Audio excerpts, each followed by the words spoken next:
باپ کو اپنے بیٹوں کی بات پر یقین تھا، لیکن دل کے کسی کونے میں سچ چھپ کر روتا رہا۔ حضرت یعقوب علیہ السلام کو اب اندازہ ہو چکا تھا کہ بات صرف ایک بھیڑیے کی نہیں ہے، بلکہ بات ہے تو صرف ایک بڑے راز کی ہے۔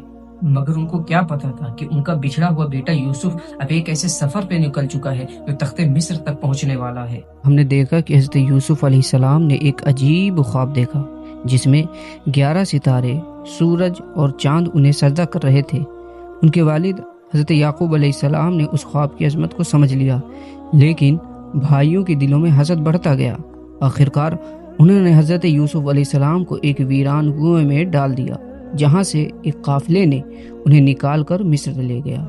اب آگے دیکھیے کہ مصر کی سرزمین پر حضرت یوسف علیہ السلام کی زندگی کس نئے امتحان اور عظیم مقدر کی طرف بڑھتی ہے۔ حضرت یوسف علیہ السلام اس کنویں میں 3 دن تک تشریف فرما رہے۔ اتفاق سے ایک قافلہ بدین سے مصر جا رہا تھا۔ جب اس قافلے کا ایک آدمی جس کا نام مالک بن زور خزائی تھا پانی بھرنے کے لیے آگے آیا اور ڈول کو کنویں میں ڈالا تو حضرت یوسف علیہ السلام ڈول پکڑ کر لٹک گئے۔ مالک بن زور نے ڈول کھینچا تو آپ باہر نکل آئے اور آپ کے حسن و جمال کو دیکھ کر یا بشرا حاضر غلام کہہ کر اپنے ساتھیوں کو خوشخبری سنانے لگا۔ حضرت یوسف علیہ السلام کے بھائی جو روزانہ اس جنگل میں بکریاں چرانے آیا کرتے تھے اور کنویں میں روز جھانک جھانک کر دیکھا کرتے، جب ان لوگوں نے آپ کو کنویں میں نہیں دیکھا تو تلاش کرتے ہوئے اسی قافلے میں پہنچے اور آپ کو دیکھ کر کہنے لگے کہ یہ تو ہمارا بھاگا ہوا ناکارہ اور نافرمان غلام ہے۔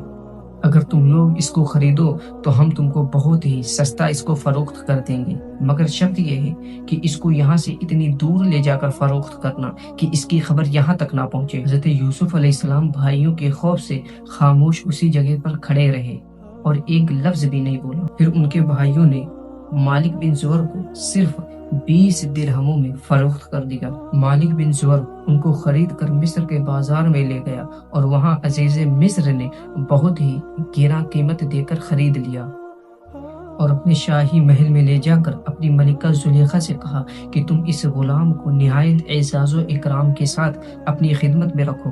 اب آپ عزیز مصر کے شاہی محل میں رہنے لگی اور زلیخا آپ سے بہت محبت کرنے لگی، یہاں تک کہ آپ کے حسن و جمال پر فریفتہ ہو کر عاشق ہو گئی اور اس کا جوش عشق اتنا بڑھا کہ ایک دن زلیخا عشق و محبت میں والہانہ طور پر آپ کو بہلانے اور پھسلانے لگی اور آپ کو ہم بستری کی دعوت دینے لگی تو آپ نے معاذ اللہ کہہ کر انکار فرما دیا اور صاف صاف کہہ دیا کہ میں اپنے مالک عزیز مصر کے ساتھ خیانت کر کے ان کے احسانوں کی ناشکری نہیں کر سکتا، اور آپ اتنا کہہ کر گھر سے بھاگنے لگے تو ملکہ زلیخا نے پیچھے سے آپ کا پیراہن مبارک پکڑ لیا اور پیچھے سے پیراہن مبارک پھٹ گیا۔ عین اسی حالت میں عزیز مصر مکان میں آ گئے اور آپ دونوں کو اسی حالت میں دیکھ لیا تو ملکہ زلیخا نے آپ پر تہمت لگا دی۔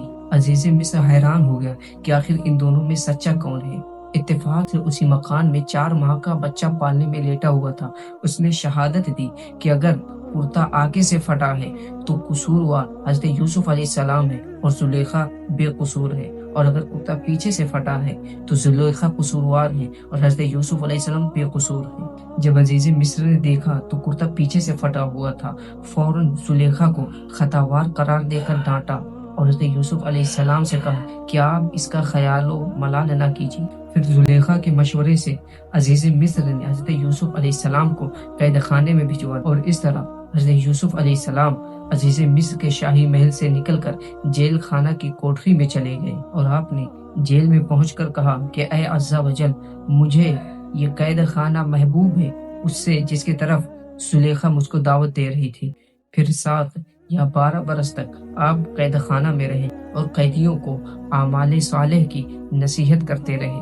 یہ عجیب اتفاق ہے کہ جس روز آپ کو قید خانہ بھیجا گیا اسی روز بادشاہ کے 2 خادم، جو ایک شراب پلاتا تھا اور دوسرا باورچی تھا، ان کو بھی داخل کیا گیا اور ان دونوں نے اپنا خواب حضرت یوسف علیہ السلام کو سنایا تو حضرت یوسف علیہ السلام نے ان دونوں کے خواب کی تعبیر بیان فرما دی جو 100% صحیح نکلی۔ اسی لیے آپ کا نام معبر یعنی تعبیر دینے والا مشہور ہو گیا۔ اسی دوران مصر کے بادشاہ اعظم نے ریان بن ولید نے یہ خواب دیکھا کہ 7 فربا گایوں کو 7 دبلی گائے کھا رہی ہیں اور 7 ہری بالیاں ہیں اور 7 سوکھی بالیاں۔ بادشاہ اعظم نے اپنے درباریوں سے اپنے اس خواب کی تعبیر دریافت کی تو ان لوگوں نے اس خواب کو خواب پریشاں کہہ کر کوئی تعبیر نہیں کی۔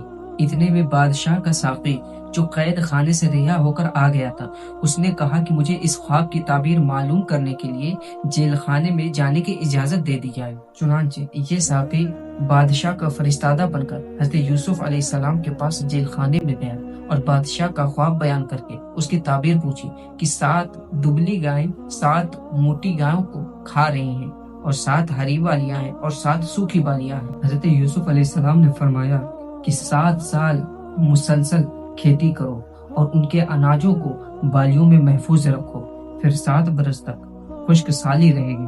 قحط کے ان 7 برسوں میں پہلے 7 برس کا محفوظ کیا ہوا اناج لوگ کھائیں گے، اس کے بعد ہریالی کا سال آئے گا۔